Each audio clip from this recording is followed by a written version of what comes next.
Assalamualaikum warahmatullahi wabarakatuh. Nama saya Ahmad Arif, NIM 2019690322.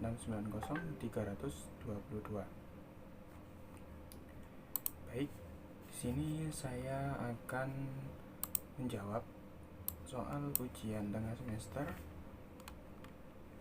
dari mata kuliah Kimia Industri. Yang pertama, soal nomor 1. Bagaimana prinsip kerja proses destilasi? Sebutkan industri kimia apa saja yang menggunakan prinsip destilasi.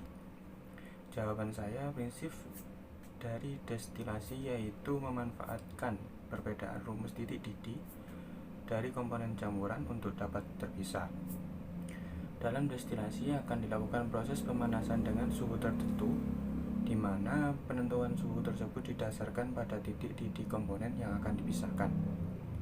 Pada titik didih komponen yang lebih rendah, maka komponen tersebut akan mengalami penguapan pada suhu didihnya, sedangkan komponen lain dengan titik didih yang lebih tinggi akan menetap atau tidak menguap. Selanjutnya, uap dari salah satu komponen dengan titik didih yang rendah akan naik dan mengalami kondensasi atau pendinginan secara serentak, sehingga zat yang berupa uap tersebut akan mencair dan kembali dalam bentuk cairan. Hasil dari kondensasi tersebut akan mengalir dan ditampung pada tempat lain yang disebut dengan destilat. Sedangkan sisa dari wadah awal yang tertinggal disebut residu. Yang kedua, industri yang menggunakan proses destilasi. Penggunaan ilmiah, metode yang digunakan yaitu metode destilasi dalam pemurnian senyawa kimia. Kedua, pemurnian air, penyulingan air dengan destilasi. Yang ketiga, pengolahan minyak bumi, yaitu minyak bumi dipisahkan melalui metode destilasi vaksinasi. Yang keempat, industri parfum, metode yang digunakan yaitu destilasi atau penyulingan untuk mendapatkan kandungan murni minyak esensial dan bahan alam. Nomor 2, sebagian industri kimia menggunakan katalis dalam proses produksinya. Jelaskan bagaimana peran katalis dalam proses produksi serta pengaruh terhadap efisiensi industri. Jawaban saya, peran katalis dalam proses produksi yaitu digunakan untuk mempercepat reaksi kimia tanpa harus menaikkan suhu ataupun mengganggu kesetimbangan kimia. Katalis juga berperan untuk menghemat energi dan mereduksi biaya produksi. Pengaruh katalis terhadap efisiensi industri yaitu pentingnya katalis ditunjukkan oleh kenyataan bahwa lebih dari 75% proses produksi bahan kimia di industri disintesis dengan bantuan katalis. Contoh proses kimia yang sangat terpenting misalnya sintesis metanol dari syngas CO dan H2 dikatalisis oleh Zn0 atau Cr203, dan reaksi water gas shift atau WGS dikatalisis oleh besi oksida atau oksida campuran Zn, Cu maupun Cr. Rumus kimianya CO plus 2H2O direaksikan menjadi CO2 plus H2. Jelas bahwa katalis itu dapat mempengaruhi salah satu reaktan. Misalnya dalam reaksi ini katalis cocok sifatnya dengan AB, maka robot AB tertarik ke katalis membentuk KAB. KAB tergolong kompleks teraktivasi yang merupakan tahap reaksi hipotesis. KAB kemudian terurai menjadi Ka dan B. Setelah itu terjadi tahap reaksi berikut yaitu C ditarik oleh Ka menjadi KaC, yang kemudian langsung K lepas dan terbentuklah AC. Mekanisme reaksi di atas adalah K plus AB direaksikan menjadi KAB, direaksikan lagi menjadi Ka plus B, yaitu lambat. Ka plus C direaksikan menjadi KAC, direaksikan lagi menjadi K plus AC, yaitu cepat. K plus AB plus C direaksikan menjadi K plus AC plus B. Jadi katalis ikut ambil bagian dalam reaksi memberi jalan bahan melalui mekanisme reaksi bahan yang energi aktivasi lebih rendah, kemudian terbentuk kembali dalam keadaan yang sama. Lanjut ke soal nomor 3. Jelaskan prinsip dari absorpsi pada industri kimia, serta sebutkan proses industri kimia yang melibatkan proses absorpsi.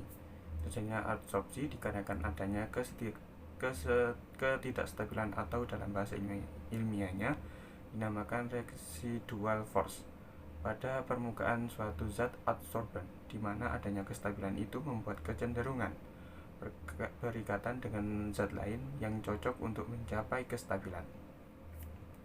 Maka dari itu, pada umumnya material adsorbent memiliki gugus yang dinamakan dengan sisi aktif, di mana gugus ini berperan penting pada proses adsorpsi, yaitu dalam berinteraksi dengan molekul adsorbat.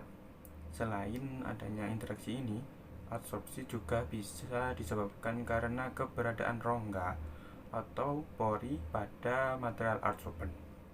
Material seperti karbon aktif dan zeolit merupakan material berpori yang memiliki luas permukaan besar di dalamnya. Akibat adsorbat dapat masuk ke dalam pori dan memenuhi rongga yang ada, sehingga akan terjebak di dalam pori tersebut. Selanjutnya, material yang telah berada dalam adsorbent dalam distabilkan posisinya dengan berbagai interaksi seperti ikatan hidrogen, interaksi dipol, interaksi elektrostatik, interaksi van der Waals, dan lain sebagainya. Lanjut,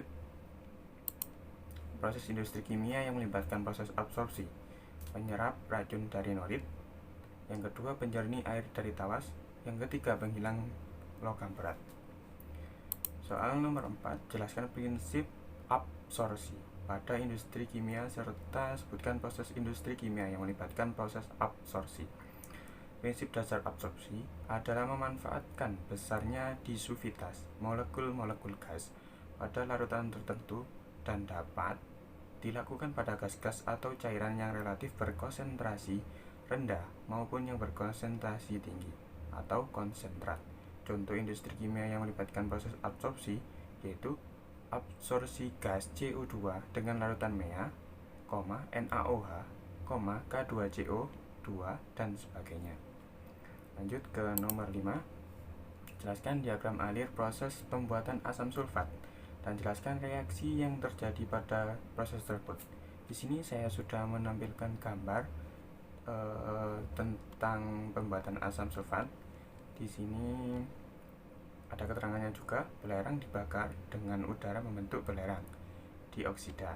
Nah, rumus kimianya S sulfur ditambah atau plus oksigen direaksikan menjadi SO2, yaitu belerang dioksida. Yang kedua, belerang dioksida dioksidasi lebih lanjut menjadi belerang trioksida. Rumus kimianya 2SO2 plus O2 dioksidasi menjadi 2SO3. Yang ketiga, belerang trioksida dilarutkan dalam asam sulfat yang pekat membentuk asam birosulfat H2SO4 plus SO3 direaksikan menjadi H2S2O7. Yang terakhir asam birosulfat direaksikan dengan air membentuk sulfat pekat. Rumus kimianya H2S2O7 direaksikan menjadi H2SO4.